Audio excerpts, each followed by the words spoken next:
इंदौर एक बार फिर अंतर्राष्ट्रीय मंच की मेजबानी के लिए तैयार है, जहां ब्रिक्स कृषि सम्मेलन को लेकर तैयारियां लगभग पूरी हो चुकी हैं। देश विदेश से आने वाले प्रतिनिधियों के स्वागत के लिए प्रशासन द्वारा व्यापक व्यवस्थाएं की गई हैं। यह सम्मेलन न केवल इंदौर बल्कि पूरे देश के लिए एक महत्वपूर्ण आयोजन माना जा रहा है, जिसकी तैयारियों को लेकर सांसद शंकर लालवानी ने जानकारी दी है। इंदौर में आयोजित होने जा रहे ब्रिक्स कृषि सम्मेलन को लेकर तैयारियां अंतिम चरण में हैं। सांसद शंकर लालवानी ने बताया कि यह सम्मेलन देश के लिए बेहद अहम है और प्रधानमंत्री नरेंद्र मोदी के नेतृत्व में ब्रिक्स देशों के विभिन्न सम्मेलन भारत के अलग अलग शहरों में आयोजित किए जा रहे हैं, जिनमें इंदौर को कृषि सम्मेलन की मेजबानी मिली है। उन्होंने कहा कि केंद्रीय कृषि मंत्री शिवराज सिंह चौहान स्वयं इंदौर पहुंचकर तैयारियों का जायजा ले चुके हैं, जबकि प्रदेश सरकार और जिला प्रशासन लगातार इसे सफल बनाने में जुटे हुए हैं। 9 जून से विदेशी मेहमानों का इंदौर आगमन शुरू हो जाएगा।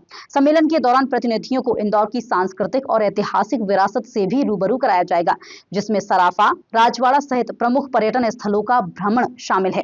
इस सम्मेलन में कृषि से जुड़े नवाचार, तकनीक और वैश्विक सहयोग पर विस्तृत चर्चा होगी और एक साझा घोषणा पत्र भी तैयार किया जाएगा, जो भविष्य की कृषि नीतियों को नई दिशा देगा। सांसद के अनुसार प्रधानमंत्री नरेंद्र मोदी के नेतृत्व में भारत कृषि क्षेत्र में आधुनिक तकनीक और नवाचार को तेजी से आगे बढ़ा रहा है और ये सम्मेलन उसी दिशा में एक महत्वपूर्ण कदम है।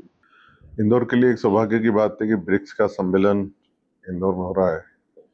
माननीय नरेंद्र मोदी जी के नेतृत्व में ब्रिक्स के अलग अलग शहरों में अलग अलग विभागों के मंत्रालयों के सम्मेलन हो रहे हैं और ये विश्व की एक महत्वपूर्ण संस्था है जिसमें कि नीति निर्धारण होता है, भविष्य को लेकर रोड मैप तैयार होता है। कृषि को लेकर हमारे इंदौर में रोड मैप तैयार होगा आने वाले भविष्य को लेकर देश दुनिया में, और उसी को लेकर इंदौर में तैयारियां चल रही है।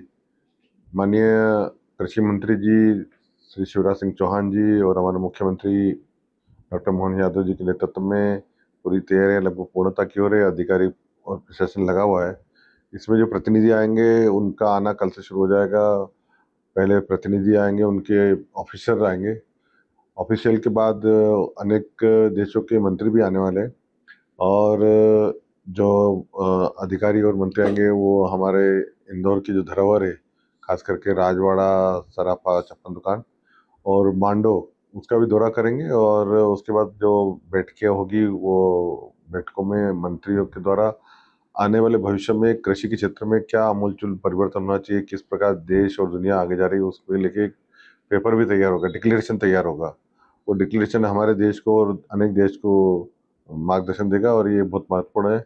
हम सब इसकी तैयारी में लगे हुए हैं और मुझे पूरा विश्वास है कि इंदौर जिस मेजबानी के कारण पहचाना जाता है, अच्छी मेजबानी होगी, उनकी अच्छी खातिरदारी होगी, उनका स्वागत भी अच्छा होगा। ब्रिक्स कृषि सम्मेलन इंदौर के लिए गौरवपूर्ण अवसर माना जा रहा है, जिससे शहर की अंतर्राष्ट्रीय पहचान मजबूत होने के साथ कृषि क्षेत्र में वैश्विक सहयोग को भी नई दिशा मिलेगी।